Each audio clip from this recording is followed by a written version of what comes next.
तो हेलो दोस्तों, आपका फिर से स्वागत है मेरे चैनल साफ फ्लिक्स पर। जैसा कि हमने पिछले एपिसोड में देखा था, जो जियांग है उसने उस बैंडिट को मार दिया होता है और वो अपने जितने भी सर्वेंट्स होता है वो उनसे कहता है कि जाओ इसे खींच के यहाँ से ले जाओ, इसके टुकड़े करो और कुत्ते को खिला दो। उसके बाद हमें दिखाया जाता है जियांग कह रहा होता है कि क्यों क्यों पियोक्सी सिटी जो है वो उन लोगों से निगोशिएट करना चाहती है। आखिर इन 10 दिनों में ऐसा क्या हुआ जब मैं यहाँ पे नहीं था, और रुक्सी जो है उसके साथ क्या हुआ, और उसके होते हुए यहाँ पे मेड को बुली कैसे किया जा रहा है। तभी वो जो असेसन होती है वो मन में सोच रही होती है ये जो आदमी था वो इसी चीज़ को डिज़र्व करता था, और वो जियांग को देखते हुए सोच रही होती है पर जो ये जियांग है वो कितना ज़्यादा काम है और कितना ज़्यादा अच्छा है, और इसके वर्ड्स भी जो हैं वो इसके सर्वेंट्स के लिए कितने अच्छे हैं। क्या ये सच में सिर्फ 18 साल का है? मुझे तो यकीन नहीं होता कभी कभार। फिर हमें स्टडी रूम का सीन दिखाया जाता है। वहाँ पे मिस रुक्सी की मम्मी और पापा बैठे होते हैं। मिस रुक्सी की मम्मी कहती है कि तुम जानते हो कि जो टियांगजियांग सेक्ट है वो जो है हम लोगों को यहाँ पे अपने काबू में करने के लिए आई है। यदि हमने उनके साथ कोऑपरेट किया तो बहुत ज़्यादा चांस है कि हम सारे के सारे उनके अंडर में आ जाएंगे, और मैं इस बात से एग्री नहीं करती हूँ। जो मिस रुक्सी के पापा होते हैं वो कहते हैं और हम कर भी कह सकते हैं, हम जो है अपने आप ही पियोक्सी सिटी को 1 महीने के अंदर नहीं बचा सकते, नहीं तो हम सारे के सारे लोग मारे जाएंगे। तभी मिस रुक्सी की मम्मी कहती है काश जियांग यहाँ पे होता तो वो पक्का कुछ ना कुछ कर ही लेता। जो मिस रुक्सी के पापा होते हैं वो कहते हैं हाँ अब उसके आने का कोई फ़ायदा नहीं है, अब तो सारी चीज़ें बिगड़ चुकी हैं। तभी जियान खांसता हुआ कहता है कि father in law mother in law मैं वापस आ गया। तभी मिस रुक्सी की मम्मी वहाँ आते हुए कहती है कि मुझे खुशी हुई कि तुम यहाँ पे आ गए। तुम्हारे जो फादर इन लॉ है ना वो तुम्हारे बारे में थोड़ा सा चिंता कर रहे थे, और वो बहुत ज़्यादा बूढ़े हो गए हैं, उनका दिमाग जो है वो भी ख़राब हो गया है। और मिस रुक्सी के पापा कह रहे थे किसने कहा मेरा दिमाग ख़राब हो गया, अब मैं किसी की भी चिंता नहीं कर रहा था। तभी जियांग कहता है फादर इन लॉ आप तो इतने ज़्यादा समझदार हैं, और जो मैं हूँ उसने जाओ टोंग को मार दिया है, क्या इससे कोई निगोशिएशन पे कोई इफ़ेक्ट तो नहीं पड़ेगा टियांगजियांग सेक्ट के, और यहाँ पे कोई ट्रबल तो नहीं होगी उसको जो मैंने मारा उसके चक्कर में। और तभी मिस रुक्सी के पापा गुस्सा होते हुए कहते हैं क्या तुमने क्या नाम कहा, तुमने किसे काटा हुआ अभी? जो जियांगे वो कहता है कि मैंने कहा जूटोंग। और ये सुन के तो मिस रुक्सी के पापा एकदम शौक हो जाते हैं। वो कहते हैं क्या तुमने उसे क्यों मार दिया? उसके जो अंकल है वो 2nd ग्रेड ग्रैंड मास्टर है, वो हम लोगों को बिल्कुल नहीं छोड़ेंगे और वो हमारे साथ कोऑपरेशन बिल्कुल नहीं करेंगे। जियांग कहता है आखिर ये कोऑपरेशन ये आखिर है क्या? जो मिसुक्सी के पापा होते हैं वो कह रहे होते हैं कि अब पियोक्सी सिटी ख़त्म हो जाएगी, यान फैमिली जो है अब मेरे हाथ से जा चुकी है। तभी मिसुक्सी की मम्मी कहती है कि 3 दिन पहले यहाँ पे एक बहुत बड़े मॉन्स्टर्स का जो ग्रुप था उन लोगों ने हम लोगों पे अटैक कर दिया। हमारे बहुत सारे सोल्जर्स जो हैं वो इसमें मारे जा चुके हैं और कोई भी रजिस्ट नहीं कर पा रहा है। जियांग कहता है क्या मॉन्स्टर? और वो मन में सोच रहा होता है कि 3 दिन पहले ही ब्लड विलेज पे भी बहुत सारे बुल्स ने अटैक किया था जिसे अभी अभी जियांग ने बचा के आया होता है। तभी मिस सुक्सी की मम्मी कहती है कि बहुत सारे जो टाइड हैं वो यहाँ पे अटैक करने के लिए आ गए हैं, और वो सारे के सारे बीस्ट बहुत ज़्यादा ताकतवर हैं। हम लोग जो हैं वो उनका कभी भी अकेले सामना नहीं कर सकते। हमने चाहा था कि ब्लैक विंड फोर्टेस से जो हमारे सोल्जर्स हैं उन्हें बुला लें, पर वो हम उनसे कांटेक्ट नहीं कर पा रहे हैं। हमने इतने सारे सोल्जर्स को भेजा था, वो पता नहीं कहाँ गायब हो जाते हैं। तभी जियांग कहता है तो आप टियांगजियांग सेक्ट से इसलिए मदद ले रहे हैं ताकि आप और अपनी पावर बढ़ा सकें और उन सारे के सारे जो मॉन्स्टर्स हैं उनको मार सकें? मिस रुक्सी की मम्मी कहती है हाँ, पर जो टियांगजियांग सेक्ट है वो अपने साथ लॉर्ड लाइन को ले आए हैं जो इम्पेरियल सिटी से है, और वो एडवाइज़र है रॉयल फैमिली का। मुझे इस बात का बहुत ही ज़्यादा डर है कि वो यहाँ पे कुछ इन्वेस्टिगेट करने तो नहीं आया जो हमने उनके जो प्रिंस है उसको मार दिया था। तभी जियांग कहता है हाँ मुझे भी इस सिचुएशन से लगता है कि ऐसा ही होगा, मुझे लगता है इन सब चीज़ों का ध्यान रखना पड़ेगा। और जियांग कहता है कि पहले मुझे पहली चीज़ का ध्यान रखना पड़ेगा।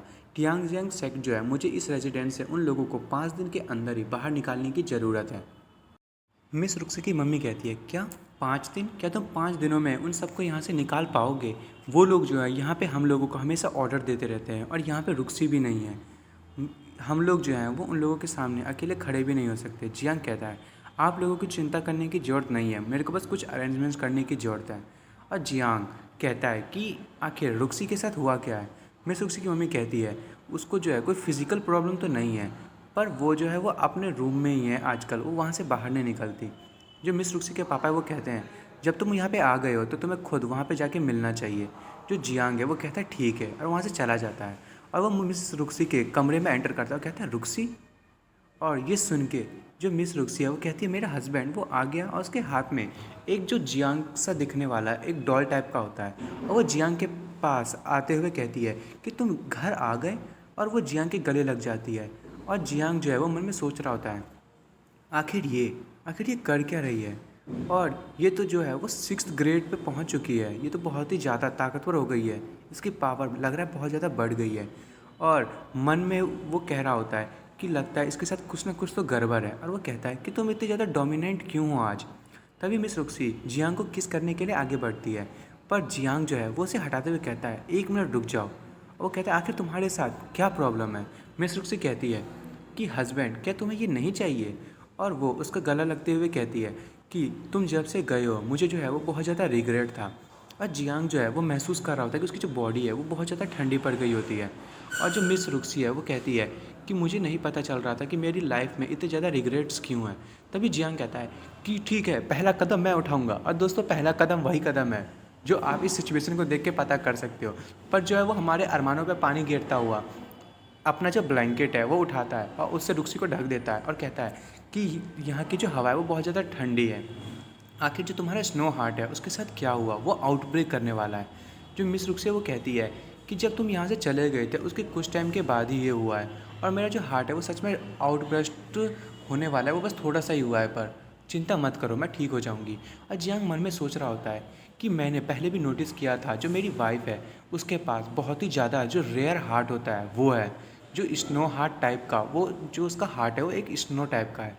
और वो जो है रुक्सी को बहुत ज़्यादा टेक्निक्स दे रहा है वो छुपा छुपा के। मतलब दोस्तों, ये जो हार्ट है वो अपने मास्टर को बहुत सारे जो टेक्निक्स है वो सिखाता है।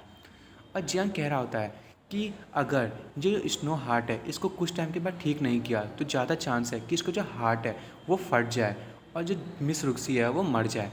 तभी वो जो जियांग है वो मिस रुक्सी से कहता है कि मैं जानता हूँ कि तुम क्या सोच रही हो, पर यह चीज़ हम नहीं कर सकते। यदि मेरी जो शरीर की जो एनर्जी है वो तुम्हारी बॉडी में जाएगी तो बहुत ही ज़्यादा चांस है कि जो तुम्हारा हार्ट है वो उस पर गलत रिस्पॉन्ड करेगा और इससे तुम्हारी जान भी जा सकती है। और जियांग वहाँ से जाते हुए कहता है कि तुम रेस्ट करो।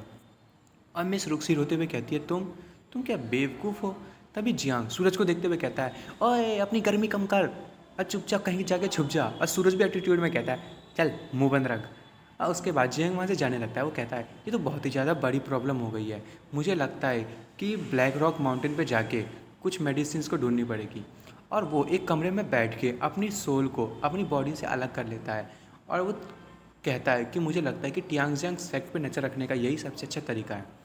और वो अपनी बॉडी से निकल के लोगों की बातें सुनने लगता है, और वो देखता है कि जो 3 लोग हैं जो तीनों के तीनों जो ग्रेड मास्टर के लेवल पे होते हैं, एक 5th लेवल पे, एक 2nd लेवल पे होता है और एक 2nd लेवल पे होता है दूसरा भी। और एक बंदा कह रहा होता है कि मैंने सुना है कि जो जू है वो मर चुका है। दोस्तों, ये जू वही है जिस बैंडिट को अभी अभी जियांग ने मारा था, पिछले एपिसोड में आपने देखा होगा। और वो कहता है कि किसी ने भी नहीं देखा। तभी जो दूसरा लड़का होता है वो कहता है वैसे भी उसको बहुत ज़्यादा प्राउड था कि जो उसके अंकल है वो लीडर है यहाँ के, अच्छा हुआ कि वो मर गया, अब लोगों को पता चलेगा कि बेकार में फेंकना कैसा होता है। तभी जो तीसरा बंदा होता है वो कहता है कि ये बात तो ठीक है, पर जो यान फैमिली है मैंने सुना है जो उनका सन इन लॉ है वो वापस आ गया है, और वो जो है वो बहुत ही ज़्यादा ताकतवर है। जियांग जो है वो सोच रहा होता है कि वो तो अच्छा हुआ मैं यहाँ आ गया, मैं इतनी अच्छी गॉसिप को सुन पाया। तभी वहाँ पे एक और लड़का आता है और कहता है कि मैंने सुना है कि जो रुक्सी है वो बहुत ही ज़्यादा खूबसूरत है, मैं उस गॉडेस को देखना चाहता हूँ, पर वो जो है बहुत टाइम से दिख नहीं रही है, पता नहीं यहाँ पे वो मुझे कब दिखेगी, मैं तो कब से उसी का इंतज़ार कर रहा हूँ। तभी जो दूसरा वाला होता है लड़का वो कहता है कि मैंने सुना है कि जो जियांग यांग है वो वापस आ गया है, और जो यान रुक्सी के साथ उसने आज तक कुछ भी नहीं किया, यान रुक्सी जो है वो अभी तक वर्जिन है। वो लड़का कहता है ये तो बहुत ही अच्छी बात है, हम जो हैं उसे वर्जिन से कुछ और बना देंगे। और वो कहता है कि हम जब जो ली यान है वो यहाँ पे आ जाएगा तो पहले तो हमें उसके सामने अच्छे से रहने की ज़रूरत है, नहीं तो वो बहुत ही ज़्यादा गुस्सा होगा। और पीछे से जियांग बहुत ज़्यादा उस बंदे पे गुस्सा हो रहा होता है। वो कहता है कि जो जियांग हान है वो एक ऑर्डिनरी पर्सन नहीं है और हमें उससे बचने की भी ज़रूरत है, इसीलिए जो हमारे लीडर हैं वो बहुत ही ज़्यादा चिंता कर रहे थे। और रही बात मिस्टर लैन की, वो जो है वो एविडेंस ढूंढने में लगे हुए हैं कि जो हमारे प्रिंस है उसको कहीं जियांग ने ही तो नहीं मारा। और वो कह रहा होता है कि जो हमारे मास्टर है वो जल्दी से पूरी की पूरी यान फैमिली को मार देंगे और ये जो पियोक्सी सिटी है उनके हाथों में आ जाएगी और पियोक्सी सिटी का जो हिडन खजाना है वो हमारा हो जाएगा। जियांग सोच रहा होता है पियोक्सी सिटी का ऐसा क्या सीक्रेट है, और ये जो बंदा है वो एविडेंस लेने के लिए आया है। लगता है पक्का जो मेरी जो मदर इन लॉ है वो कह रही थी वो बिल्कुल सच है। और वो कह रहा होता है कि लगता है हमें लॉर्ड लेग्स के हाउस जाना पड़ेगा। और उसके बाद हमें अगले सीन में दिखाया जाता है कि जो एक बैंडिट होता है, मतलब ये बैंडिट नहीं होता, ये रुक्सी का ही एक सोल्जर होता है। वो रुक्सी के पास आता है, वो कहता है कि हमने जो एक गार्ड को भेजा था कि वो जो ब्लैक रॉक माउंटेन पे जाके हमारे जितने भी सोल्जर्स हैं उनको ये बता सके कि हमें यहाँ पे ज़रूरत है, उनको कुछ लोगों ने पकड़ लिया है। और वो लोग कोई और नहीं, वो पॉइजन टूथ मास्टर है जो कि सेकंड लीडर है और एक मैनियाक भी है। तभी मिस रुक्सी कहती है ठीक है, और वो वहाँ से जाते हुए कहती है कि मैं इतने टाइम से बहुत ज़्यादा डिप्रेस्ड रही हूँ और तुम यहाँ से वापस आ गए हो और मैं नहीं चाहती कि तुम पे कोई और ट्रबल हो। और वो वहाँ से जाते हुए कहती है आज की रात मैं उन सबको मार दूँगी, और वो वहाँ से जाने लगती है। तभी हमें दिखाया जाता है कि जो पॉइजन टूथ मास्टर होता है और उसके साथ उसका एक और साथी होता है, वो पियोक्सी सिटी के गार्ड को अपने साथ कहीं लेके जा रहे होते हैं। और वो कह रहे होते हैं कि ये जो है वो आखिरी बंदा है जो मैसेज को डिलीवर करने जा रहा था। अब जब हम इसे मार देंगे तो अब यान फैमिली को कभी भी कहीं से मदद नहीं मिलेगी और हम यान फैमिली को भी डिस्ट्रॉय कर देंगे। तभी वो देखते हैं कि उसके सामने कोई खड़े होता है और हमें दिखाया जाता है कि कोई और नहीं, वो मिस रुक्सी ही होती है और वो वहीं पे खड़ी होती है ताकि वो उन लोगों से अटैक कर सके। और जो दूसरा जो बैंडिट होता है वो उस सोल्जर के गले पे स्वॉर्ड डाल देता है और कहता है कि मुझे लगता है कि ये लड़की यहाँ पे अकेले इन लोगों को बचाने के लिए आई है। और वो कहता है कि क्या ये जो है यहाँ पे मरना चाहती है, इसकी हिम्मत कैसे हुई, ये जो अकेली है वो यहाँ पे हम लोगों से लड़ने के लिए आई है। और जो दूसरा बंदा होता है जो पॉइजन टूथ मास्टर होता है वो कहता है कि इसको ज़्यादा हल्के में लेने की ज़रूरत नहीं है। तभी वो जो बैंडिट होता है टकला वाला वो कहता है कि ब्रदर ये जो है वो मुझे कहीं नहीं मार सकती सिवाय मेरे बेड के, और मैं वैसे भी 6th ग्रेड जूनियर मास्टर हूँ, ये कोई मजाक की बात नहीं है कि मुझे कोई भी एरा गैरा मार दे। और वो अपने घोड़े पे से कूदते हुए कहता है कि आप इस सोल्जर का ध्यान रखें, मैं अभी इसको ख़त्म करके आता हूँ। और वो सोल्जर कहता है अब तो सब खत्म हो गया, अब सब खत्म हो गया। और वो मिस रुक्सी पे वो बैंडिट कूदता हुआ कहता है कि मुझे आज इसके साथ कुछ मजा करने की ज़रूरत है। तभी मिस रुक्सी अपने स्वॉर्ड का इस्तेमाल करते हुए उस पर अटैक करती है और वो इतनी ज़्यादा तेज़ होती है कि वो जो बैंडिट्स होता है वो एकदम शॉक हो जाता है। वो कहता है ये कैसे हो सकता है। और फिर से जो मिस रुक्सी है वो नीचे से इस पर अटैक करती है। और वो जो बैंडिट होता है वो सोच रहा था कि आखिर ये हो क्या रहा है, मैं जो इसे डॉज क्यों नहीं कर पा रहा। और वो जो बैंडिट है उसकी बॉडी एकदम फ्रीज होने लगती है। और तभी जो वो पॉइजन टूथ मास्टर होता है उसको बचाने के लिए जा ही रहा होता है, पर तब तक मिस रुक्सी जो है वो उस बैंडिट के सर को काट देती है।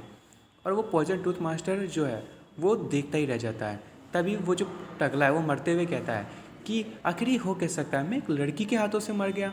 और जो पॉइजन टूथ मास्टर है वो देख के बहुत ही ज़्यादा डर रहा होता है और कहता है मैंने कभी भी नहीं सोचा था कि एक 6th ग्रेड के जो मास्टर उसको कोई ऐसे ही मार देगा। कहीं ये भी एक 6th ग्रेड की ग्रैंड मास्टर तो नहीं है, पर ये तो सिर्फ 18 साल की है। मुझे तो बहुत ही ज़्यादा डर है कि पियोक्सी सिटी की जो जनरेशन है वो कितनी ज़्यादा ताकतवर है। तभी मिस रुक्सी कहती है नहीं ऐसी बात नहीं है, मेरे जो हस्बैंड है वो सबसे ज़्यादा टैलेंटेड है और उसको जो है वो कोई भी नहीं मार सकता। पॉइजन टूथ जो मास्टर होता है वो कहता है हाँ हाँ मैंने सुना है तुम्हारा जो हस्बैंड है वो एक लूज़र है, और तुम चिंता मत करो, मैं उस बैंडिट की तरह नहीं हूँ। मेरे जो फैंग्स हैं उन्होंने बहुत सारे लोगों को मारा है और मैं तुम लोगों को भी मार दूँगा। और वो जो बैंडिट है वो मिस रुक्सी पर अटैक करने के लिए आगे बढ़ता है और कहता है कि मैं तुम जैसी औरत को तो ऐसे ही मार दूँगा। और वो जो सोल्जर होता है वो कहता है प्लीज़ मैम इसको मार दें। और मिस रुक्सी कह रही होती है कि कितना ज़्यादा नॉइज़ कर रहा है, और ये जो है लगता है कि मुझसे बहुत ही ज़्यादा फाइट करने के लिए खुश हो रहा है, लगता है मुझे इसे मारना ही पड़ेगा। और मिस रुक्सी जो है वो उसके जो अटैक्स होती हैं उसे अपने स्वॉर्ड से ब्लॉक कर रही होती हैं। और वो जो पॉइजन टूथ मास्टर होता है वो रुक्सी पे बहुत सारे अपने पंचे से अटैक कर रहा होता है। तभी जियांग नोटिस करता है कि वेस्ट साइड पे धमाके हो रहे होते हैं और वो वहाँ पे जाते हुए कह रहा होता है कि ये एनर्जी तो मुझे कुछ जानी पहचानी लग रही है, कहीं ये वो ना हो जो मैं सोच रहा हूँ। तभी वहाँ जियान पहुँचता है और देखता है कि जो बैंडिट्स होते हैं उनको किसी ने जमा दिया होता है। और वो जियान कहता है पक्का पक्का ये रुक्सी ही होगी। और वो एकदम गुस्से में कहता है कि इन बास्टर्ड्स ने रुक्सी को फिर परेशान करने की कोशिश की, ये लोग जो हैं वो रुक्सी से पंगा लेना चाहते हैं। तभी हमें दिखाया जाता है कि जो जांग फैमिली का लीडर है और लिन फैमिली का लीडर साथ में वो जो इंपीरियल सिटी से एक आदमी आया होता है, वो भी वहाँ पे पहुँच रहे होते हैं और जियांग जो है वो नोटिस कर लेता है कि वहाँ पे कोई आ रहा है। तभी वो सारे वहाँ पे पहुँच जाते हैं और जांग फैमिली का लीडर कहता है आखिर यहाँ पे हुआ क्या, क्या ये यान फैमिली ने किया है। लिन फैमिली का लीडर कहता है यान फैमिली में ऐसा मास्टर हो कैसे सकता है। क्या लिन फैमिली में भी एक ऐसा लीडर है जो इतना ज़्यादा ताकतवर है, या फिर कोई नया मास्टर उनकी फैमिली में आ गया है। लगता है कि जो लिन फैमिली है मेरी, वो भी अब डिस्ट्रॉय होने वाली है। और दोस्तों, मैं इस एपिसोड को यहीं पे ख़त्म कर रहा हूँ। अब अगले एपिसोड में देखेंगे कि अब क्या होने वाला है। और आपको मेरी वीडियो पसंद आई हो तो प्लीज़ मेरी वीडियो को लाइक एंड सब्सक्राइब करना ना भूलें। Thank you for watching friends.